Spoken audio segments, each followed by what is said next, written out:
Hi there, ladies and gentlemen. Today we will be covering Lesson 2, Section 1, about a king named Charlemagne.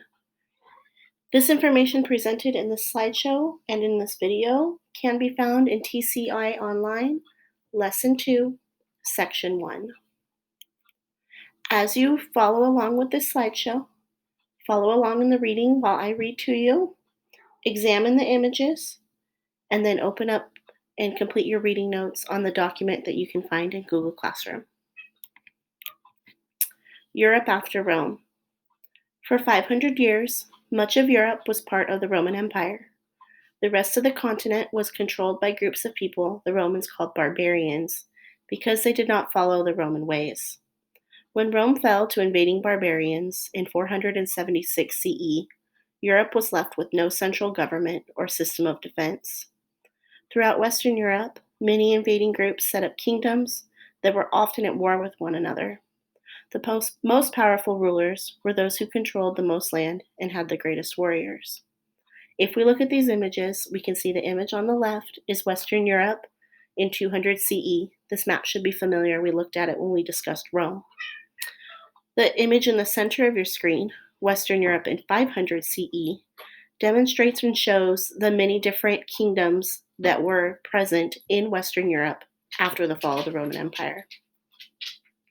Europe was divided into many kingdoms that fought with each other, and the most powerful one were the ones that had the most land, and they also had the greatest warriors. Go ahead now and answer the question in your reading notes for Europe after Rome. The Franks. One powerful group during this time was the Franks, for whom modern-day France takes its name. The Franks were successful because they had developed a new style of warfare that depended on troops of knights, heavily armored warriors who fought on horseback. To achieve and hold power, a ruler needed the services and loyalty of many knights. In return for their loyalty and service, the ruler rewarded knights with land and privileges. The image on the left shows what would be considered armor from the medieval period. And then we see that knights were awarded for their services, they got land and other privileges. Go ahead and check out your notes on your Google Doc and complete them now.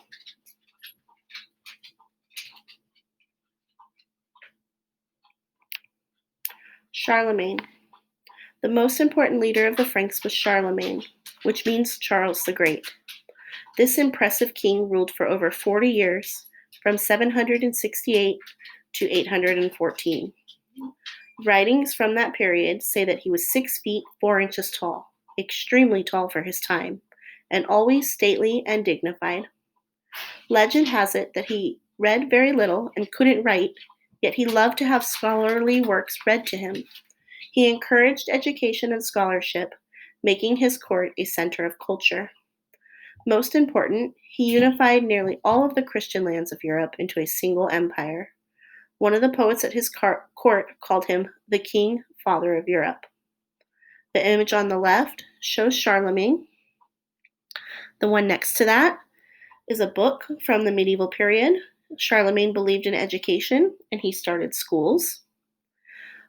However, probably most importantly, he convinced people to convert to Christianity. He used his knights to force people to either convert to Christianity or suffer the consequences. And he was able to create the largest empire in Europe. If you look at the map, you can see the land that once belonged to Rome that had divided into many kingdoms. Charlemagne is now controlling that land by the year 800. Go ahead and check out your notes on your Google Doc and answer them right now.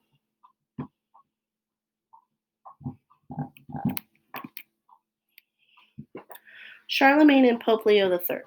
Before we read this, we need to know that the Pope is the leader of the Catholic Church. At this time in Europe, all the people that lived in Europe accepted Christianity and they were members of the Roman Catholic Church. Okay, now we can read. Charlemagne built his empire with the help of Pope Leo III, the leader of the Roman Catholic Church. The church was a central part of society during this time, and for Charlemagne, the blessings of the church sent the message, God is on my side. The church also valued support from the empire, and Leo needed the backing of someone with an army. In return for Charlemagne's help, the Pope crowned him Holy Roman Emperor in 800 CE. In the image on the left, we see Pope Leo III crowning Charlemagne Holy Roman Emperor. It was an attempt to show that Rome was back and show that the church supported Charlemagne. In exchange, Charlemagne gives Pope Leo an army of knights to help the Pope protect his own lands. Go ahead and answer your questions on your Google Doc at this time.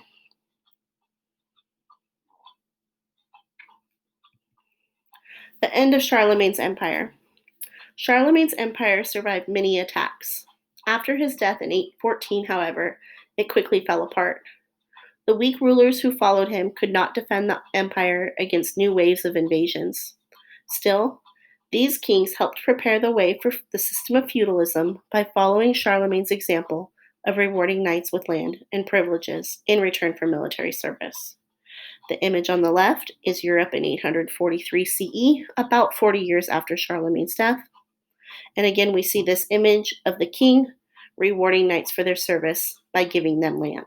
Essentially, that's what we'll consider feudalism. Go ahead and complete your notes now. Once you've completed your reading notes, make sure to turn them in on Google Classroom, and I will see you guys tomorrow.